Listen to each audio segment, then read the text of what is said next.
durante toda essa semana aí um time, uma base de time em campo. Você já está satisfeito com os treinamentos, o que você vem tirando dos jogadores? E quem mais você imagina desses reforços que chegaram agora, por exemplo, Alan Patrick, Dudu, que ainda não foi apresentado? Quem mais pode entrar nesse time que você imagina? E quando o Palmeiras vai estar satisfeito de fazer as contratações? Bom, em primeiro lugar, nós temos uma tomada de posição.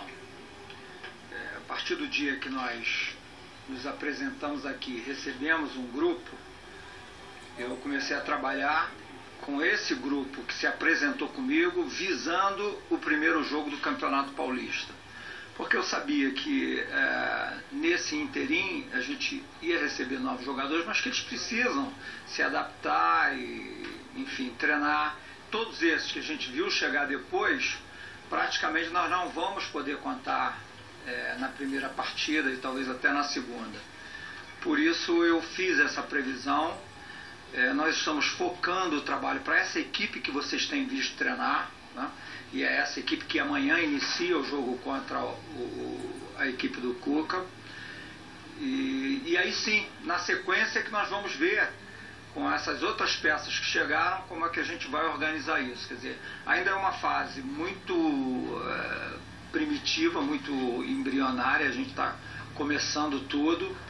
E isso tem que passar por muito treinamento, por muita observação, né? E o jogador realmente está em forma, está em condições de jogar. Aí é que a gente... Hoje é tudo ainda muito cedo, né, para a gente falar. Você já foi citado aqui, tem muitos jogadores conhecidos do futebol brasileiro no seu time.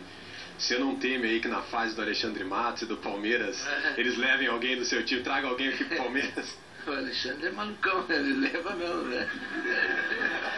Lá no Cruzeiro, pô, ele anunciava um por dia. Né? Você escutou falar do Tardelli aqui? Aqui. Vamos esperar fechar o Tardelli mais uns dias, vamos deixar. Mas, não, eu tenho 5 estrangeiros, lógico que se chega o Tardelli vai ter que se abrir mão de um, mas daí a gente vai estudar com calma, ouvir o jogador também, o que é importante. Ô Cuca, aqui é sua escrita, tudo bem? E é claro que é natural que as pessoas ainda vejam o futebol chinês com um pouco, não de desdém, mas de pé atrás. Como quer dizer, o cara vai sumir da mídia, a gente sabe que é difícil a gente ter um acesso a uma informação aqui no Brasil. Por outro lado, existe um convencimento financeiro muito grande, né? O futebol chinês hoje talvez seja um dos mais ricos do planeta. Como tratar essa ideia de você levar um jogador para o futebol da China, sabendo que ele pode ficar às vezes escondido no mercado, que vai lhe pagar muito bem? Por exemplo, o próprio Diego Tardelli, que fica até com receio de ficar longe de uma seleção brasileira por isso. Como é que funciona essa mecânica de transação? O jogador tem que pesar muito tudo isso, né? Ele tem que ter do lado dele um alicerce familiar, conversar bastante, saber o que ele quer, como eu soube o que eu queria no momento em que eu fui. Você vai por uma proposta financeira melhor, sem dúvida nenhuma, é o fator número 1, a gente não pode negar. Mas não pense que lá você não trabalha futebol, você não vive futebol, você não tem cobrança e responsabilidade, porque tem igual. Às vezes a cobrança maior que existe lá não é o torcedor com você, é você com você mesmo, de você não gostar de perder, de querer ganhar. E eu acho que o mercado chinês está evoluindo, lógico que é praticamente o começo, né? Aqui no Brasil nunca se acompanha um jogo de lá ou coisa, mas no Japão foi assim também, né, o começo, né? E a nós que estamos indo para lá nesse começo que nós temos que ter uma responsabilidade grande de passar para o jogador chinês um conteúdo brasileiro, né?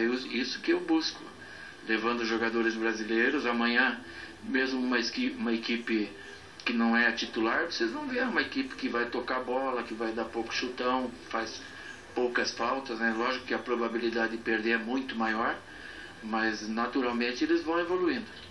Oswaldo, e ainda em cima desse assunto, você trabalhou com muito sucesso no Japão, sabe que por lá existe um fator chamado paciência, que eu acho que é a grande virtude do povo japonês, principalmente para se ter o sucesso aqui no Brasil.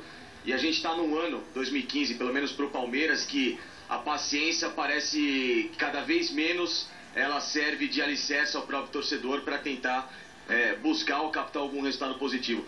O quanto que hoje, com esse monte de reformulação feita até agora no elenco, o quanto que a paciência vai ser o fator-chave para você trabalhar, para você empregar e passar aos jogadores e ao próprio torcedor para que o Palmeiras consiga um caminho de sucesso? Bom, aqui no Brasil, aqui no Palmeiras, eu admito que a paciência é realmente a palavra-chave. Mas no Japão são duas palavras: disciplina e obediência.